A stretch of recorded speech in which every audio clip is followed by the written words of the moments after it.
What is up, you guys? Welcome back to my channel. So in this video, I want to share a little bit of behind the scenes of my experiences as a mom, namely or specifically with my 5.5-year-old. She is currently going through a rough season right now. A lot of testy behaviors, a lot of moodiness, very easily frustrated, a lot of sibling competitiveness, issues with respecting body boundaries, moving very slow when I ask her to do something, or sometimes not moving at all. Again, easily frustrated, just having a hard time, right? Regulating her emotions, regulating her impulses, and being more cooperative, if you will. And so I wanted to share my experiences and what I'm personally doing as her mom to help us kind of get back on track. And there's a lot of different ways to approach these difficult seasons, and this is by no means an exhaustive list of all of the things that I'm doing, but I wanted to sit down and kind of fine tune, okay, well, what am I focusing on? What are some of the mindset shifts that I have been doing, just in case it's helpful for you? If nothing else, I hope that this video gives you some solidarity. We could know all the things, do all the things, and we're still going to have tough seasons in parenting, because at the end of the day, our children are humans in and of themselves. They go through their own challenges, they go through their own rough seasons, and so this is by no means what I always try to remind myself and remind you guys is that positive parenting is not about raising perfect kids. It's not about being a perfect parent. It's about being able to ride these waves and go through this journey with more intention, with more awareness, and with more love at the end of the day, right? That's what this is all about. Love for ourselves and love for our kids. So one of the things that I've really been working on lately is my mindset.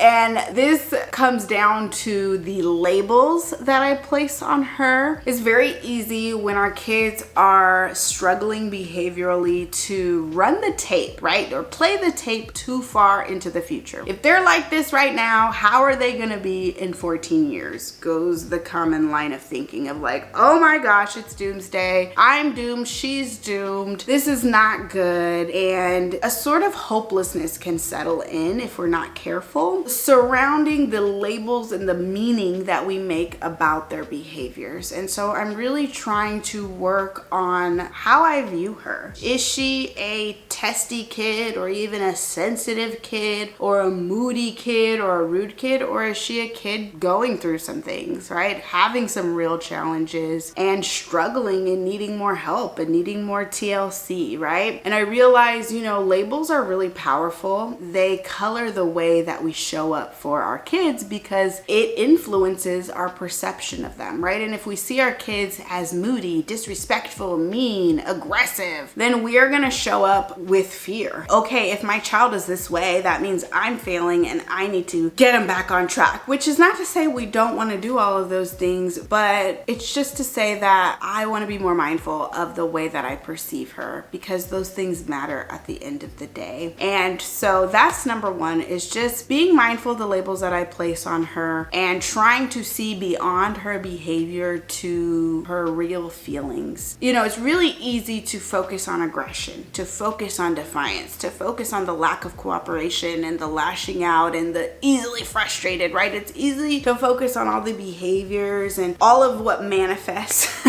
with her big feelings, right? But beyond that, it's so much deeper than that. And oftentimes when our child is struggling with really big emotions like anger and frustration, a lot of it stems from stress and a feeling of disconnection from their attachment figures. Right now she's going through starting kindergarten, which, by the way, I don't know if I mentioned this, but she went through a similar phase when she started preschool last year. So this is kind of like deja vu for me in a sense, right? It's like, wow, when we start new school years, like, we go through a lot. And I realized that now that she's at school 8 hours of the day, she's working so hard on making connections and building friendships, not to mention learning and regulating her emotions. And there's a little bit of a disruption that happens as she's kind of branching out and finding her own way and making those connections. There's naturally going to be a disruption in our connection, if that makes sense, right? And not to mention she's had to welcome a new sibling and move, and there's just been so much change in her environment and disruption in her routines. And so naturally there comes a disruption in our attachment. And I have focused, that leads me to number 2, which is I'm really focusing a lot in this season on more one-on-one connection. I am not perfect at this, and I am not even able to do this every day as I would love to, but what I do focus on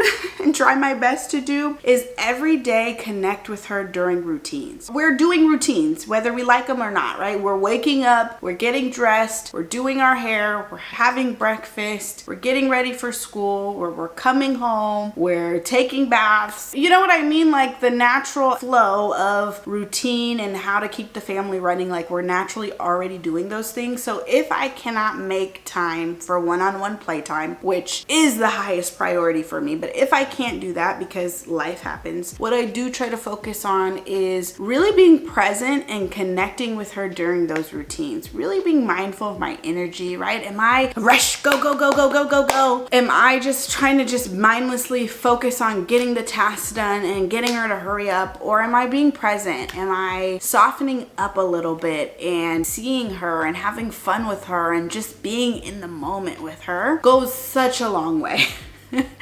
Right? And so I'm really trying to be more mindful of that, more mindful of my approach, more mindful of my energy, so that I can connect with her in the everyday flow of life. The third thing that I'm focusing on or thinking about or reflecting on during this season is how our family has shifted with the entrance of her little brother, who she loves and adores so much. But naturally, when we welcome a new family member, it is going to disrupt the dynamics or change or shift, however you want to kind of think about it, right? Everything kind of changes in the family when we welcome a new sibling. And rightfully so, right? Things change, and they naturally do, right, over the course of the years. But one of the things that I've been thinking about is her birth order. And birth order, you know, the research on this is mixed. It's still being explored, but I can see how she's falling into that typical middle child syndrome, right? Where she's overshadowed by the older child who is more capable, more helpful. Okay, again, I hate these labels, but my kids are naturally following into these roles of like the older child is the more helpful, responsible, critical thinker. Not to say my middle child is not that way, but I can see how she could be overshadowed. And I could see how, you know, the baby is so dependent right now in his phase of life, and he needs a lot of attention. And so I can see how easily she gets a little bit forgotten, and this is all unconscious, but I could see how her behaviors are a way to say, hey, do you notice me? Hey, do you see me? Hey, do I matter in this family? And hence kind of fueling the competitiveness of, right, I'm first. I want to be seen. I want to know that you care about me and that I'm important to you and to this overall family. Anyways, I'm happy to make another episode on that, but I think it is important to kind of zoom out, if you will, when we go through difficult seasons and ask ourselves, you know, what else could be at play? Families operate from a systemic level,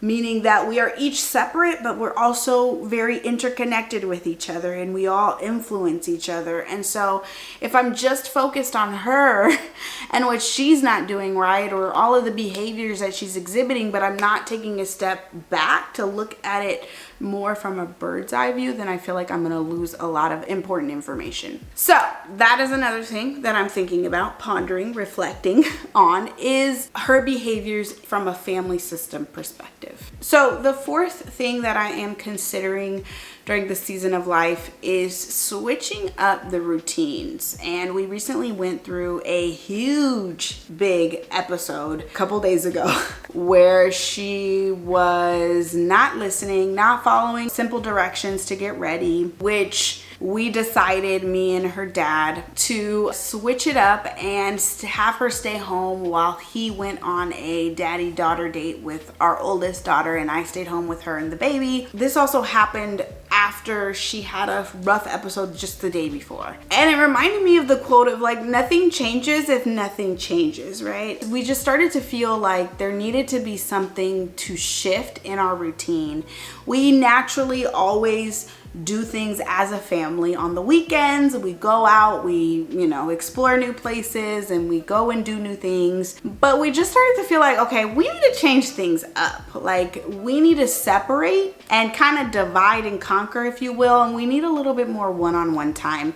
And we need her to stay home and kind of slow down a little bit. And of course, she did not like this. So then it fueled even more anger, and she started to slam doors and yell and scream at the top of her lungs. And she was just so highly dysregulated. And she used up so much energy that she ended up falling asleep that day when we stayed home. But then after that, it was followed by so much connection on our part. So the baby was sleeping, and then me and her got a chance to have a nail party and debrief about what happened and reconnect and problem solve and talk about her behaviors, but in the context of our teamwork, if that makes sense, right? My go-to is not you need to change and this behavior is a problem, but wow, I'm getting concerned because I feel like we're not working as a team, and I'm on your side. I want to work through this. I'm also thinking about how I can show up better for you, and I'm open to feedback. But at the end of the day, like, we can't keep going on like this. And I'm really a fan of when shit hits the fan, if you will, to slow down. Stop going on autopilot and doing all the things that you're used to doing. Like, the patterns need to be disrupted, and a lot of the times